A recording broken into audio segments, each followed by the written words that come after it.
The word jihad is mentioned in the Quran about 41 times. The words mercy, peace, and compassion are mentioned about 355 times. Yes, come in. Come on in, Riaz. Sit down, please.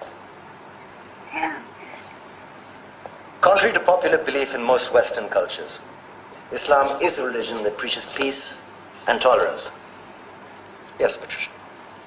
If Islam truly is a religion that preaches peace, then how come the world's most troubled spots, the West Bank, Afghanistan, Pakistan, Iraq, they're all plagued with Islamic terrorism? Well, that depends on your definition of terrorism. Some might argue that the U.S. invasions of countries like Iraq and Afghanistan are also acts of terrorism. No, those were acts of war to get rid of despotic regimes. Or a means of getting at a country's oil. Conspiracy theories. Well, May I? Yes, please. Go ahead, Riaz. Mr. Khan is right. I mean, if we're talking about terrorists, the world's biggest terrorists are the white superpowers. Come on now. No, really, stop and think about it. Explain 9/11. Okay.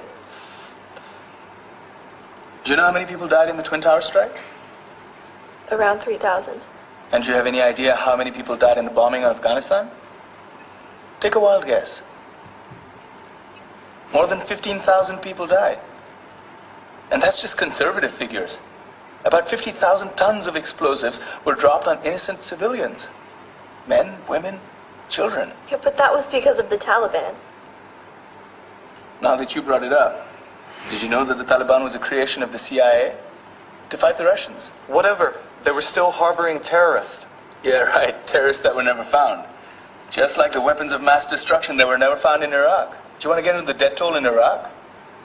500,000 civilians and counting. And what do Britain and America say when they don't find these weapons? It's simple. They just say sorry.